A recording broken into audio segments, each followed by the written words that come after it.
Duke at UVA. Duke football has had to overcome a lot this year, right? Specifically, quarterback kind of, I don't know, falling like flies or falling like dominoes, dropping like flies. Started with Riley Leonard, then it was Henry Beelan. Now they're down to Grayson Wimbush, their true freshman third-string quarterback. That's a lot to overcome. Also, a very, very difficult schedule they've had to overcome. The kind that even before, right? The kind that even before we saw the quarterback struggles they were going to have, we knew their schedule was a tough one to line up and knock down. Well, during the preseason, I said there's a chance this is going to be the best 6-win team in the country, and no one else is going to get it because they're going to be significantly improved from their 9-win season a season ago, and yet still only win 6 games because their schedule was so difficult. That's one thing. But now another obstacle has popped up for them ahead of the UVA game. Mike Elko's future. It's a distraction. It's something in the back of your mind. Mike Elko is the betting favorite, has been for a couple days at certain sports books, the betting favorite to be the next coach of Texas A&M.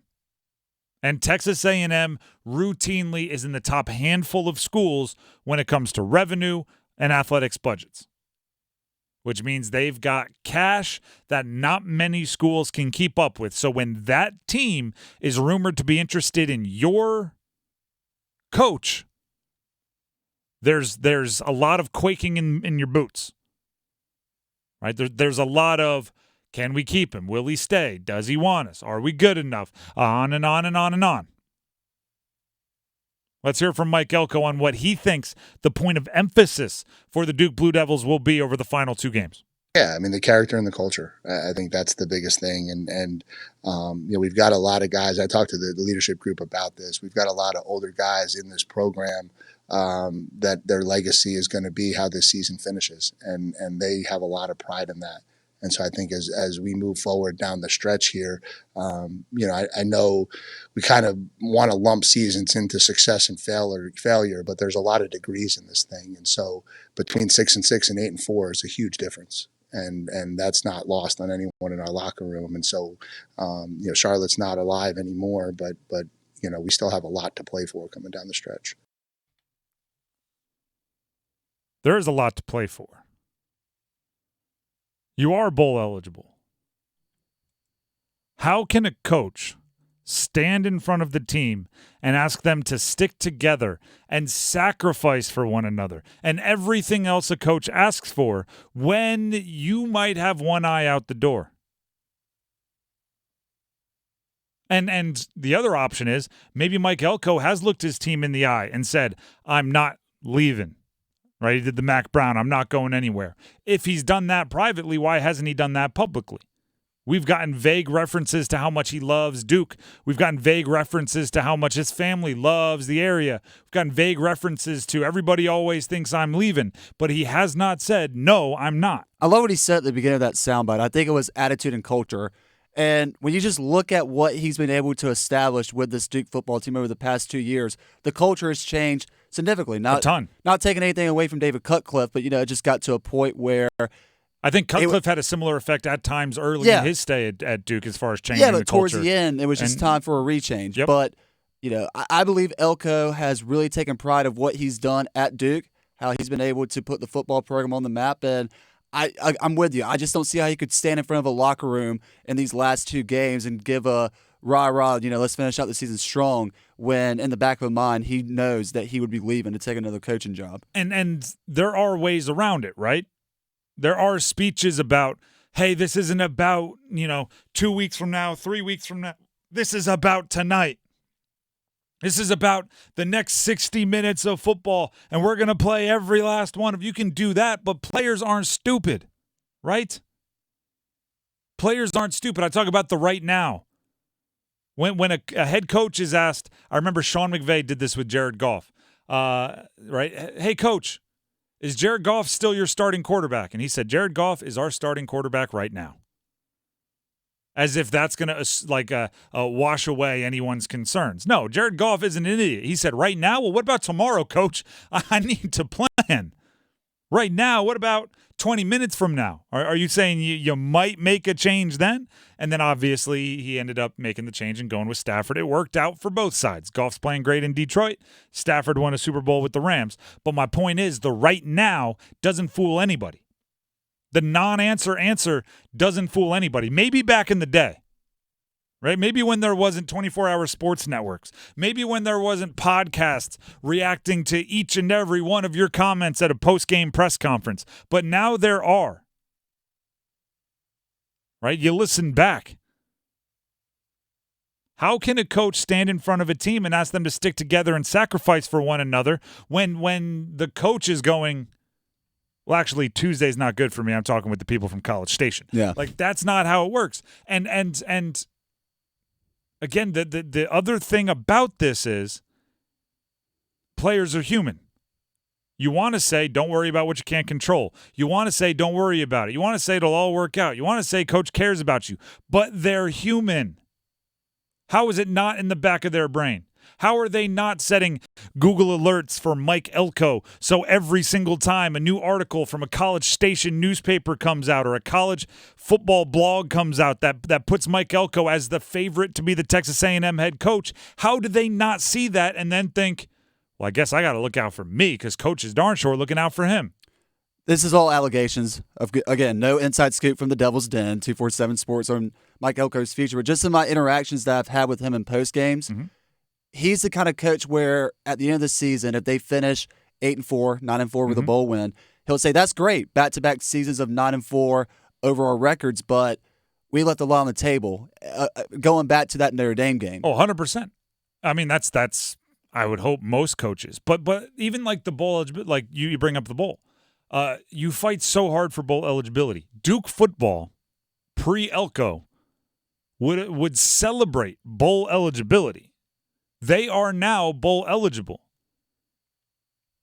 If Mike Elko takes the Texas A&M job, they're not waiting until after the Duke's Mayo Bowl, right? That they want him on a luxurious, gigantic private jet as soon as the regular season is over. So that is what I'm talking about. This is not a small conversation. This is a big conversation. When you are a college athlete, specifically a college football player or basketball player, right? We're looking at revenue sports. When you are one of those athletes on a Division I Power 5 college campus, nobody controls your life like the head coach. Nobody. Not your parents, not your roommate, not your teachers, your coach. Your coach wants you in a study hall. Guess where you are?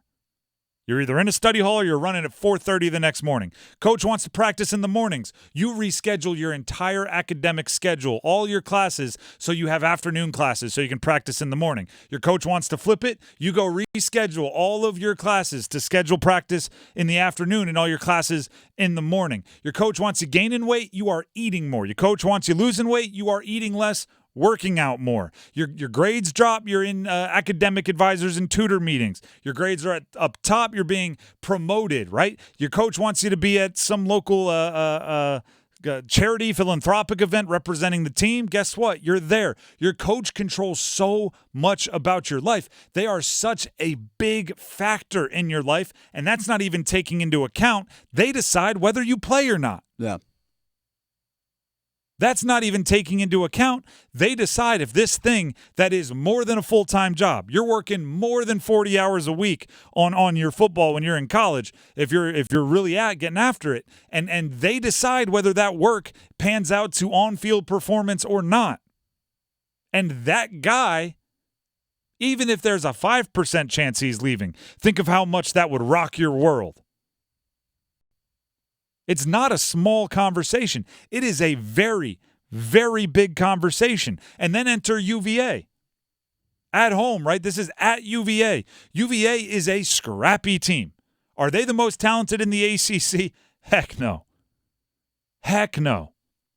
But they've beaten North Carolina. They took NC State down to the wire. They took Louisville down to the wire. And they took Miami down to the wire. If you will have your mind, and by the way, their freshman quarterback, Calandria, he is the future. Oh, well, he is a wild card. you're right. I do like him, and I think he's got whatever moxie you need to be successful. He's got to rein in some things in his game, but he can put up 14 points in 20 seconds. He can also give you 14 points in 20 seconds, but he's scary enough that if you show up to that game with that scrappy UVA team, with that young quarterback firing from the hip, if you show up and your brain is in the clouds going, I wonder if the next guy's going to like me. Should I think about the transfer portal? Is this game actually my audition for the transfer portal once a new coach comes in? And when Deion Sanders took over Colorado, what did he tell the Colorado players? I'm bringing my own luggage, and it's Louis. Mike Elko moves on. The new coach brings in their own luggage. These guys are auditioning for the transfer portal right now. You better give UVA their full attention, and unless there are conversations happening behind closed doors between Elko and the team that Elko has not given us the privilege of being even hinted at, right? The type of cold, hard, like cold cut, no doubt I'm staying, unless those conversations have happened. I don't know how these humans, I don't know how these players who are people too, aren't a little rattled by it. You know, I talk about this this phenomena I'm having, and I talk about it with Dennis actually, because Dennis has done the college coaching thing, right? He's coached college lacrosse. There are certain things that my college coaches did that they used to get made fun of, right? We behind closed doors would be like, "Oh, this dummy." And now that I'm in my 30s and I'm looking back and I'm seeing other coaches dealing with things, I'm going, all right, I at least see what he was trying to do there. One of them was my coach at Delaware, which, again, Delaware FCS, but we were a successful FCS program specifically back then. He, won national championships and stuff. He held the team meeting. This was right before I got on to the roster, so I wasn't in the meeting, but I heard the legends. He called the team meeting when Michigan hired Rich Rodriguez. I remember that was a big deal. Michigan was looking for a coach, and it was Michigan, which they might be. No, I'm kidding. Our coach at Delaware, reportedly held a meeting to let the team know that he was not going to pursue the Michigan head coaching job. And the joke used to be that would be like someone on our team saying they are making an announcement that they're not pursuing a date with Halle Berry. It was like, yeah, you didn't have a chance to begin with, coach. But looking back after seeing this Elko situation, if his name popped up as a dark horse on one blog in one place, maybe he just thought, let's make sure this isn't all over their radar. Now, he obviously misread the situation because it was not on any of the players' radar. But if it was, the right thing to do would have been to say, I'm not going for it. I don't want it. I'm staying here. If Elko's not saying that, players are noticing. If Elko's not saying, I'm not going, players are noticing.